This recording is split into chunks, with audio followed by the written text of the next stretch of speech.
Evelyn adjusted the brim of her wide-brimmed gardening hat, tying it beneath her chin as a crisp autumn breeze swept through her backyard. Her greenhouse stood just a few paces away, its glass panes catching the early morning sunlight, scattering rainbow patterns across the dewy grass.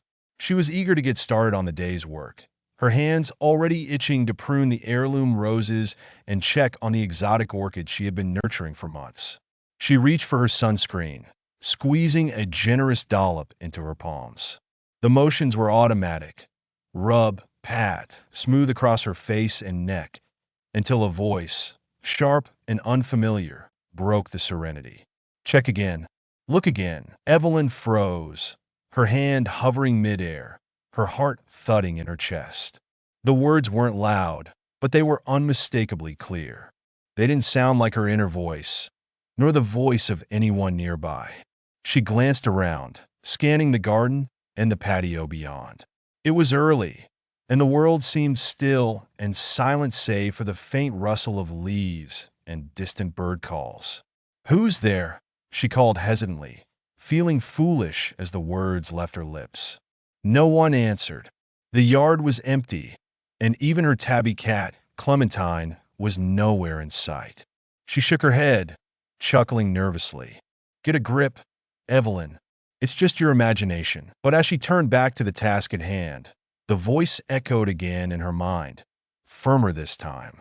Check again. A strange unease washed over her. She told herself it was probably nothing, a fluke, a stray thought that somehow bubbled to the surface. But the insistence in the tone unnerved her. The words carried weight, a gravity she couldn't ignore. Evelyn sighed and stepped inside her kitchen, where a mirror hung above the sink. Standing before it, she carefully studied her reflection. At 53, her face bore the marks of a life spent outdoors. Freckles, faint sunspots, and laugh lines etched deeply into her skin. She tilted her head from side to side, her eyes scanning every inch of her face for something, anything, that seemed out of place. "See? Nothing," she muttered, exhaling in relief. "It's just my imagination playing tricks." But as she turned to leave, a fleeting sensation, a nagging itch, caused her to pause. She hesitated, then twisted her neck to examine the side more carefully. It was then that she saw it. Just beneath her right ear, partially obscured by the curve of her jaw, was a mole she had never noticed before. It wasn't particularly large, but its shape was irregular, with uneven edges and a darker hue than the surrounding skin. Evelyn frowned, leaning closer to the mirror. How had she never seen it before? She applied sunscreen religiously and often scrutinized her face. Surely, she would have noticed something like this. The voice, the urgency in its tone. Her pulse quickened as the pieces clicked into place. She stepped back, a mix of fear and disbelief washing over her. Could this be what it was trying to tell her? That she needed to pay attention to this mole? "Don't be ridiculous," she muttered, trying to brush off the thought. But no matter how hard she tried, the feeling wouldn't go away. What if it was something serious? What if ignoring it meant putting herself at risk? Evelyn's mind raced. She had read enough health articles to know that changes in moles' size, shape, color could be warning signs of skin cancer. While she didn't know if this mole had changed, she hadn't even known it existed until now. Its appearance alone was enough to unsettle her. And then there was the voice, the mysterious, inexplicable voice that had urged her to check. She couldn't dismiss it as coincidence. Before she could talk herself out of it, Evelyn grabbed her phone and dialed her dermatologist's office.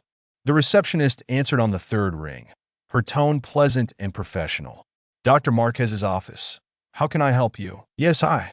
This is Evelyn Carter. I think I need to make an appointment." I found something on my neck. A mole. It looks unusual." "Of course, Miss Carter," the receptionist replied. "We'll find the earliest available time for you. Let me just check the schedule." Evelyn listened as the receptionist typed away, her heart pounding in her chest. She had a habit of overthinking things, of spiraling into worst-case scenarios, but this felt different. The voice had been so clear, so purposeful. It wasn't paranoia. It was a warning. She was sure of it.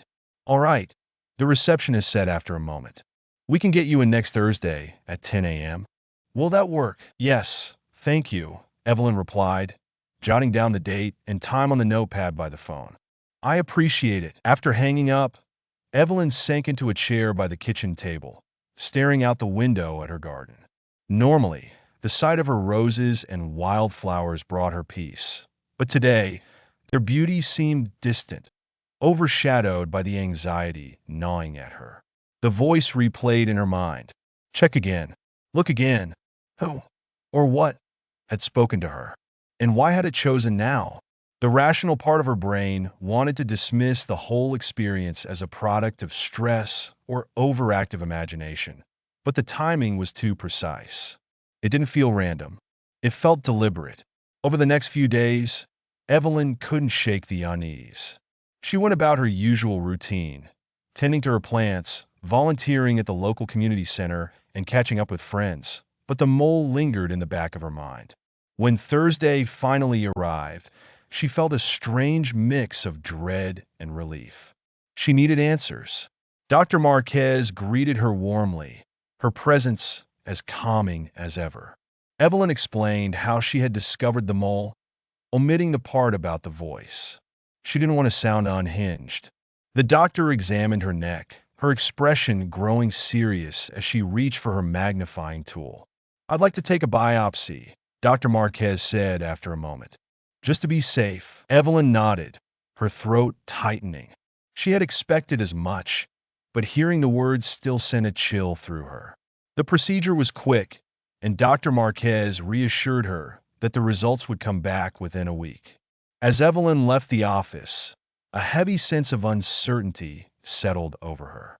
She couldn't know it yet, but this strange moment, this cryptic warning, was only the beginning of a journey that would forever alter the course of her life. The days after her appointment with Dr. Marquez dragged on with excruciating slowness. Evelyn tried to distract herself with her usual routines, but her thoughts kept drifting back to the mole on her neck. Every time she caught a glimpse of herself in the mirror, she felt a pang of unease. What if the results confirmed her worst fear? She told herself to be patient, but the waiting felt unbearable. To pass the time, Evelyn threw herself into her gardening. She spent hours outside, pruning roses and transplanting delicate orchids into new pots. Her hands worked the soil with practiced precision, but her mind was elsewhere. The voice, the mole, the biopsy, all of it weighed heavily on her. She couldn't help but wonder if there was some greater meaning behind the events. What if the voice hadn't spoken? What if she hadn't listened? As the week wore on, her anxiety grew. Every time her phone buzzed, she rushed to check it, only to feel a wave of disappointment when it wasn't the call she was waiting for. By the 8th day, her nerves were frayed. She decided to call the dermatologist's office to check on her results. The receptionist transferred her to Dr. Marquez, whose voice came on the line moments later. "Evelyn, I'm glad you called," the doctor said, her tone calm but serious. "Your results just came in about 20 minutes ago. I was planning to call you this afternoon." Evelyn's heart raced. "What did they find?" she asked, gripping the edge of her kitchen counter for support. Dr. Marquez paused, as if carefully choosing her words. "The biopsy confirmed that the mole is melanoma. It's stage 1, which means we caught it early. That's the good news. The prognosis is excellent, but we need to act quickly to remove the affected tissue." Evelyn's knees felt weak, and she sank into a chair. Stage 1 melanoma. The words echoed in her mind, a mix of relief and fear. Early detection was a blessing, but the thought of cancer, however small and treatable, was terrifying. "What happens now?" she asked, her voice trembling. "We'll schedule a minor excision procedure to remove the mole and a small margin of surrounding skin," Dr. Marquez explained. "It's a straightforward outpatient procedure, and after that, you'll need regular skin checks to monitor for any new changes. The key is vigilance." Evelyn nodded, though the doctor couldn't see her. "Thank you," she managed to say. "I'll do whatever I need to." After hanging up, Evelyn sat in silence, staring out the window at her garden. Her emotions were a jumble of relief, fear, and gratitude. The voice had saved her life. There was no other explanation. If she hadn't listened, if she had dismissed it as a figment of her imagination, the cancer might have gone unnoticed until it was too late. But what was the voice? Who, or what, had spoken to her that day? She couldn't shake the feeling that it was something divine, something beyond human understanding. The thought both comforted and unsettled her.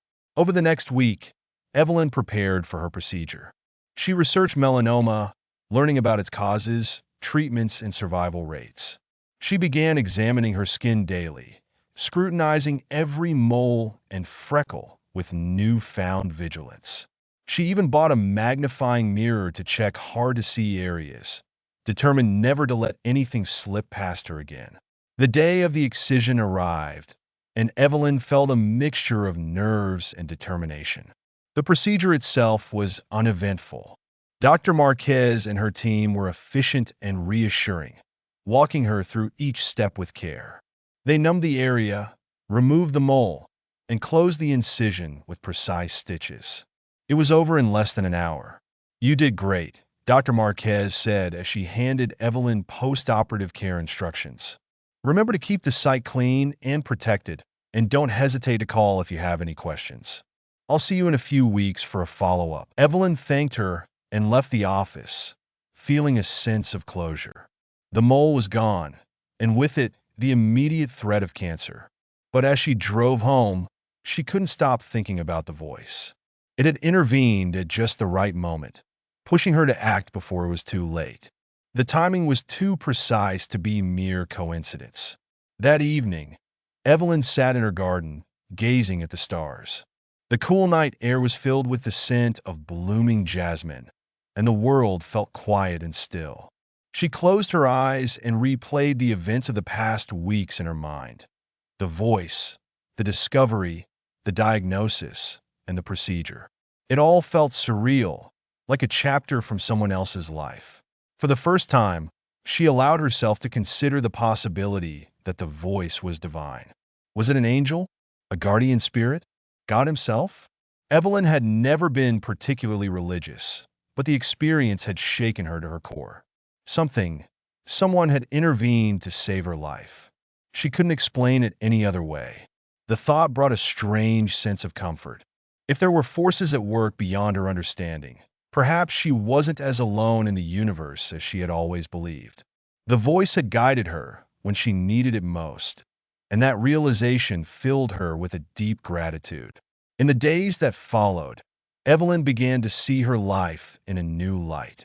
She paid closer attention to the small moments, the way the morning sun lit up her garden, the sound of birdsong at dawn, the laughter of children playing in the distance. Each day felt like a gift, a reminder that life was precious and fragile. The experience also inspired her to share her story. She told her closest friends about the voice, the mole, and the diagnosis, hoping to encourage them to take their health seriously. "Listen to your intuition," she told them, "and don't ignore the things that feel out of the ordinary. You never know, it might just save your life." As Evelyn healed from her procedure, she felt a renewed sense of purpose. She began keeping a journal, writing down her thoughts and feelings about the experience. The act of putting pen to paper helped her process what had happened and made her even more determined to cherish every moment. The voice had saved her life, and she knew she would never forget it. But as grateful as she was, she couldn't shake the feeling that this was just the beginning of something bigger. The voice had come to her for a reason, and she was determined to figure out what that reason was. Little did she know, her journey was far from over. Evelyn was beginning to regain her balance after the whirlwind of her melanoma diagnosis and treatment. Life seemed brighter, colors more vivid, and every breath felt more precious. Her daily routines became small celebrations, sipping coffee in the morning sun, kneeling in the garden to tend to her flowers, and enjoying quiet evenings with her son, Liam.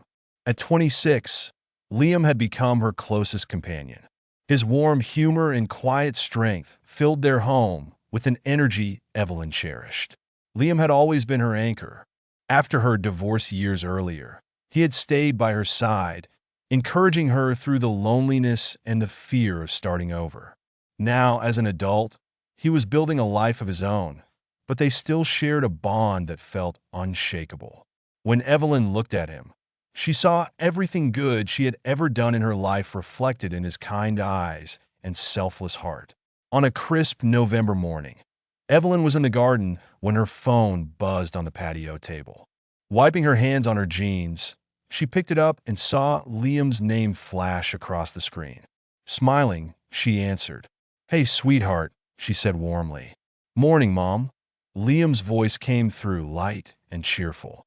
"I'm heading out for a quick drive to pick up some stuff for the house. Do you need anything while I'm out?" "No, I'm good." "Thanks for asking, though," Evelyn replied, glancing at the basket of freshly picked flowers in her hands. "Drive safe, okay? It's getting a little slick out there with the frost." Liam chuckled. "Always, Mom." "Love you." "Love you too, sweetheart." It was their last conversation. That afternoon, Evelyn was sitting at the kitchen table, organizing seed packets for the upcoming planting season, when the doorbell rang. She set the packets aside, brushing her hands off as she walked to the door. Through the frosted glass, she could make out the silhouette of a police officer. Her stomach tightened, an instinctive dread creeping in. When she opened the door, her worst fears were realized. A somber-faced officer stood before her, hat in hand. Behind him, a chaplain waited, his expression equally grave. "Mrs. Carter?" the officer asked gently. "Yes," she managed, her voice barely audible. "I'm Officer Daniels. May we come in?" Evelyn stepped aside, her legs trembling beneath her. She already knew. She could feel the weight of it pressing down on her chest, suffocating her. The officer and chaplain exchanged a glance before sitting across from her at the kitchen table. "Mrs. Carter, I'm so sorry to have to tell you this, but your son, Liam, was involved in a car accident earlier today. His vehicle slid on a patch of black ice and collided with an oncoming truck. He didn't survive." The words hit her like a physical blow. Her breath caught in her throat, and her vision blurred as tears filled her eyes. "No," she whispered, shaking her head. "No, that's not possible." Liam was careful. He's always careful. The chaplain reached out, his hand resting gently on hers. "I'm so sorry for your loss," he said softly. Evelyn's world crumbled in that instant. The vibrant life she had been rediscovering, the hope, the gratitude, the joy, was ripped away, leaving only a gaping void. Liam was gone. The son who had been her light, her purpose, was gone.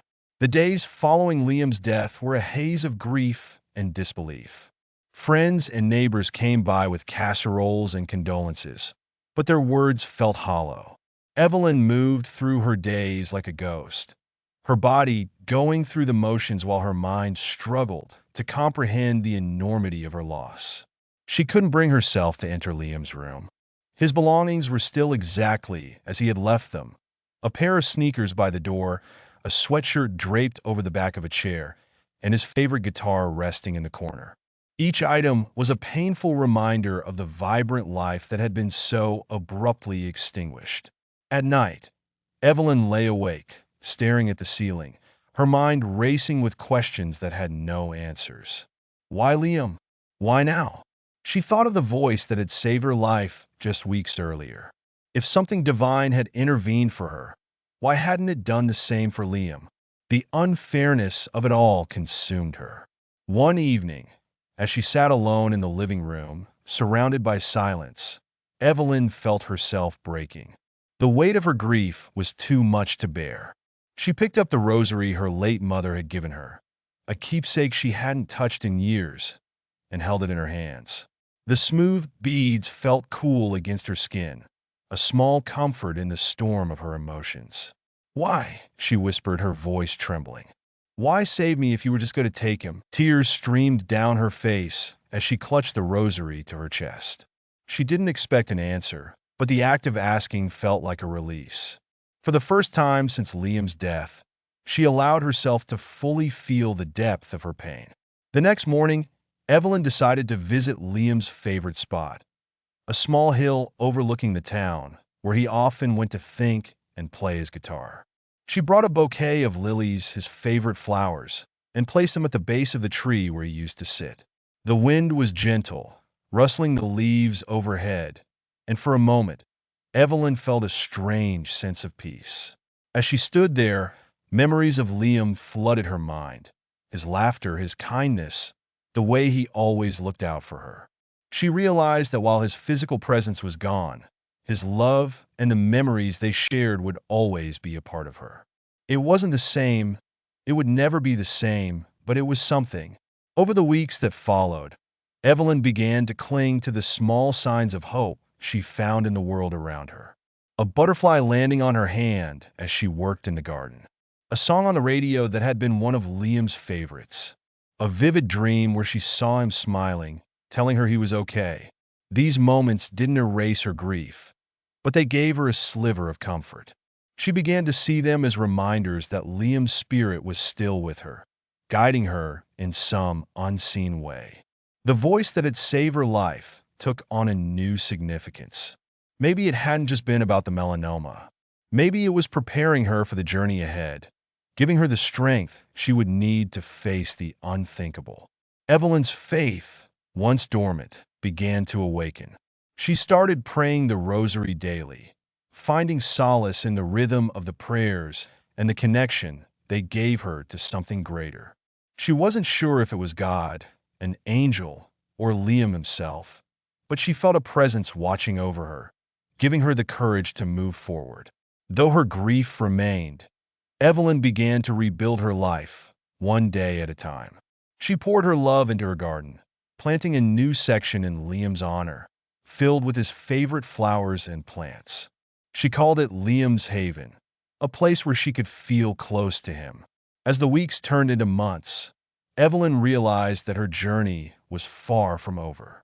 Liam's loss had left a void that could never be filled, but his memory and the mysterious voice that had saved her gave her a sense of purpose.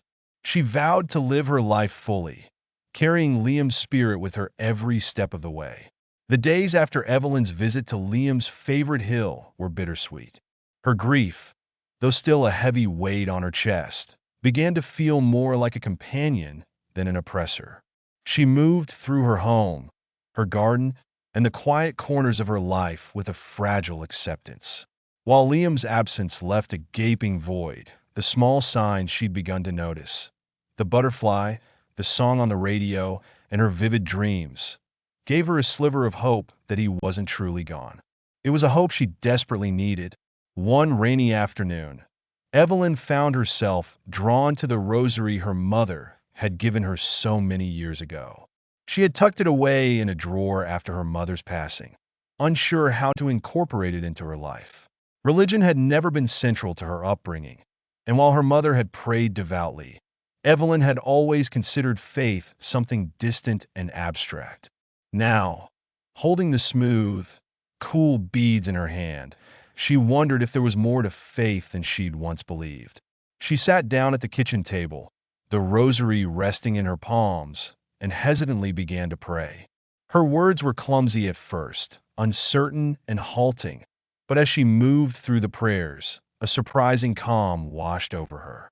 She didn't know if she was doing it right, or if God or whoever might be listening would even hear her, but the act itself felt significant. It was as though she were reaching out into the vast unknown, seeking a connection, a reassurance that Liam was still close. The next morning, Evelyn woke with a sense of clarity she hadn't felt in months.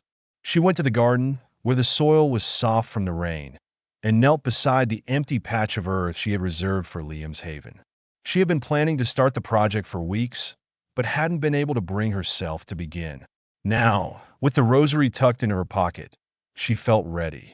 She started with lilies, planting them in a neat row along the edge of the garden bed. As she worked, memories of Liam filled her mind, his laughter, his quiet determination, and the way he used to tease her about her obsession with flowers. "Mom, you're going to turn this place into a jungle," he'd say, shaking his head with a smile. The memory made her laugh softly, even as tears welled in her eyes. From the lilies, she moved on to daisies, sunflowers, and forget-me-nots. Each flower she planted held a special meaning, a connection to a memory or a moment she had shared with Liam. By the time the sun began to set, the garden bed was alive with color and life. She stepped back and wiped the dirt from her hands, feeling a deep sense of accomplishment. It wasn't just a garden, it was a tribute, a way to keep Liam's spirit alive. That evening, Evelyn sat on her porch, sipping tea and gazing at the garden. The moonlight cast a soft glow over the flowers, and the air was filled with the scent of jasmine. She closed her eyes and began to pray, not with the formality she had attempted earlier, but with a raw, open honesty. "Liam," she whispered, "if you're out there, if you can hear me, I hope you know how much I love you. I miss you every second of every day, but I'm trying. I'm trying to keep going." As she sat in the stillness, a gentle breeze stirred the flowers, and for a fleeting moment, Evelyn felt a presence beside her. It wasn't tangible, but it was unmistakable, a warmth, a comfort that wrapped around her like an embrace. She smiled through her tears, clutching the rosary in her hand. In the weeks that followed, Evelyn's prayers became a daily ritual. She found that the more she prayed, the more connected she felt, not just to Liam, but to something greater. She wasn't sure what to call it: God, the universe, or perhaps the mysterious force that had spoken to her before her diagnosis. But it brought her a sense of peace she hadn't thought possible. Her garden flourished alongside her newfound faith. Liam's haven became a sanctuary, not just for her, but for others as well. Neighbors who had heard about her loss began stopping by, drawn to the beauty and serenity of the space. Evelyn found herself sharing stories about Liam with them, finding comfort in keeping his memory alive through her words. One afternoon, as she was tending to the sunflowers, her neighbor, Martha, approached. "Evelyn," she said softly, "I've been meaning to tell you how inspiring this garden is. It's like Liam's spirit is here." Evelyn smiled, her hands resting on the handle of her trowel. "That's exactly what I wanted it to be," she said. "A place where he could always be remembered." Martha nodded, her eyes glistening. "I lost my husband last year. It's been hard, but seeing you find peace in this, seeing how you've turned your grief into something beautiful, it gives me hope." Evelyn reached out and took Martha's hand. "It's not easy," she said. "There are days when it feels impossible, but I've started to believe that there's more to life, more to all of this, than what we can see. Liam isn't gone. I feel him every day, in the wind, in the flowers, in the memories we shared." As Evelyn's faith deepened, so did her understanding of the mysterious voice that had saved her. She began to see it not just as a warning, but as a gift, a reminder that there was more to the world than she had once believed. It wasn't just about the melanoma. It was about preparing her for the journey ahead, giving her the strength to face the unthinkable. One night, as she sat in her garden under a canopy of stars, she thought back to that moment when she had first heard the voice. She closed her eyes and whispered, "Thank you. Whoever you are, whatever you are, thank you for giving me this chance. Thank you for helping me find my way." The wind stirred the flowers, and Evelyn felt a deep sense of peace. For the first time since Liam's death, she felt a glimmer of hope, not just for herself, but for the future. She didn't have all the answers, and she knew the road ahead would still be difficult, but she also knew she wasn't alone. Faith, like a seed, had been planted in her heart, and it was beginning to grow. It was early spring, and Evelyn's garden was in full bloom. Liam's haven, the sacred section of the garden she had planted in her son's honor, had become her refuge. The flowers, vibrant and thriving, stood as a testament to the love and memories they represented. Evelyn spent hours there each day, tending to the plants with a tenderness that felt like a conversation with her son. One morning, as she knelt in the garden planting a new batch of marigolds, something extraordinary happened. A butterfly, larger than any she had seen before, landed delicately on her hand. Its wings shimmered in the sunlight, displaying an intricate pattern of gold and deep blue. Evelyn froze, holding her breath. The butterfly remained still, as if it were studying her. A sense of calm washed over her, and she couldn't help but smile. "Hi, Liam," she whispered, her voice breaking with emotion. The butterfly lingered for what felt like minutes before fluttering into the air, circling her head once before disappearing into the sky. Evelyn sat back on her heels, tears streaming down her face. She had read about signs from loved ones, how they could manifest through nature or other unexpected moments. Whether or not it was truly Liam, Evelyn chose to believe it was. That belief filled her with a warmth she hadn't felt in months. As the days passed, Evelyn began to notice more small signs.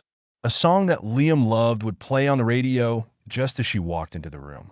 A breeze would stir the wind chimes on her porch on otherwise still days, their soft notes carrying a melody she swore sounded familiar. Once, while flipping through an old notebook, she found a doodle Liam had drawn years ago, a simple heart with the words "Love you, Mom" written inside. She had no memory of him giving it to her, but its sudden appearance felt like a message. Each of these moments brought Evelyn comfort, but they also deepened her curiosity. She started reading books about spirituality, looking for answers to the questions that had been swirling in her mind since she first heard the mysterious voice. Was there truly a connection between the physical world and the spiritual one? Could Liam still be with her, guiding her in ways she couldn't fully understand? One day, Evelyn invited her friend Sarah over for tea. Sarah had been one of her closest confidants during her grief, offering a steady presence without ever pushing her to move faster than she was ready. As they sat on the porch overlooking the garden, Evelyn shared her experiences. "Do you think it's crazy?" Evelyn asked, tracing the rim of her teacup with her finger. "Believing that these signs are from Liam?" Sarah shook her head. "Not at all. I think the universe has ways of speaking to us that we don't always understand. And even if it is just your heart looking for him in the world around you, what's wrong with that? It's bringing you peace." Evelyn nodded, feeling a sense of validation she hadn't realized she needed. "It's more than peace," she said. "It's hope. Hope that he's still out there somewhere, still connected to me." Sarah reached over and squeezed Evelyn's hand. "He is. I can see it in the way you've transformed this garden. It's like a living memory of him." Evelyn smiled, her gaze drifting to the flowers.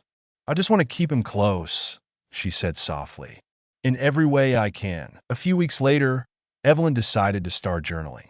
She wanted to capture the signs she experienced, the moments when she felt Liam's presence most strongly. She bought a leather-bound notebook and began filling its pages with her thoughts, memories, and the little miracles that seemed to happen around her. One entry read, "March 14th. Today, as I was walking through the garden, I found a single sunflower blooming in the corner of Liam's haven. I didn't plant sunflowers there, only daisies and lilies. But there it was, standing tall and bright, as if it had grown just for me. Sunflowers were Liam's favorite.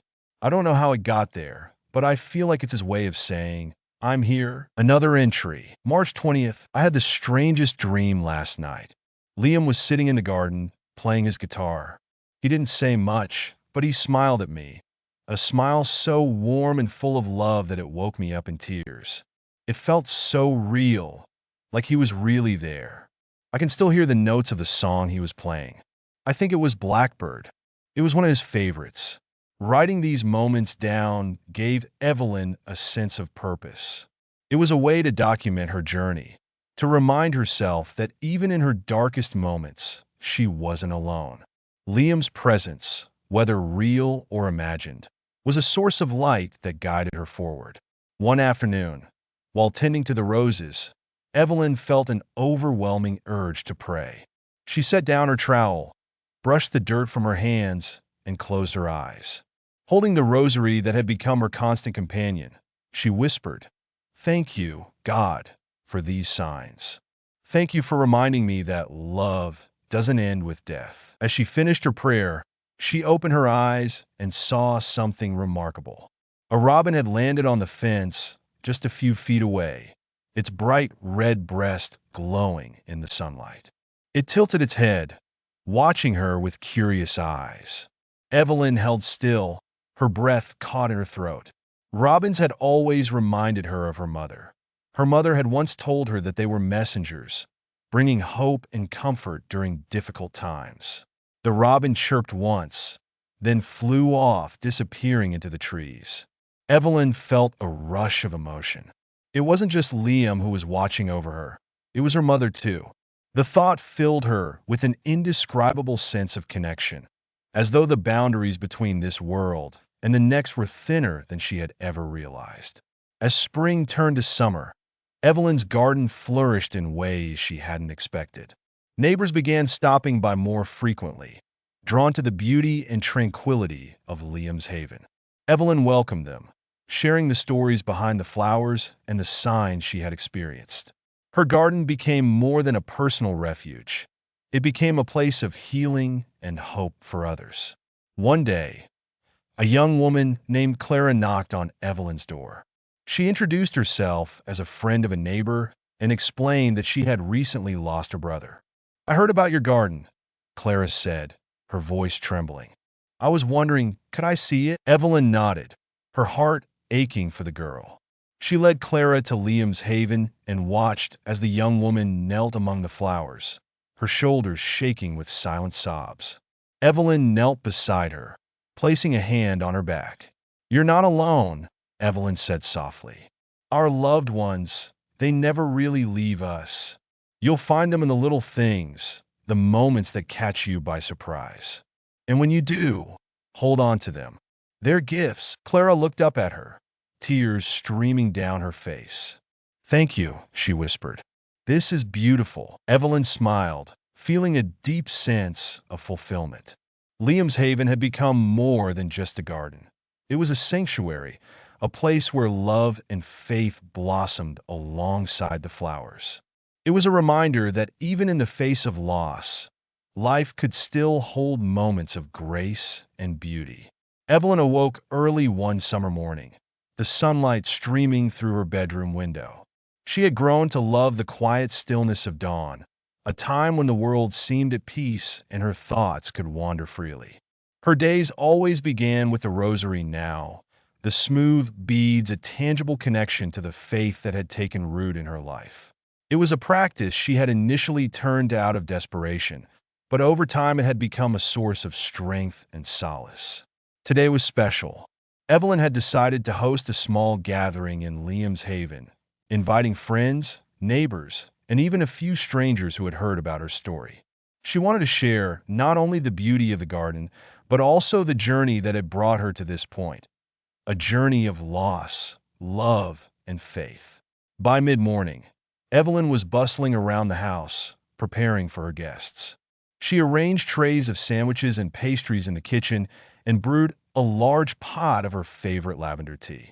Every so often, she glanced out the window at the garden, making sure everything was in order.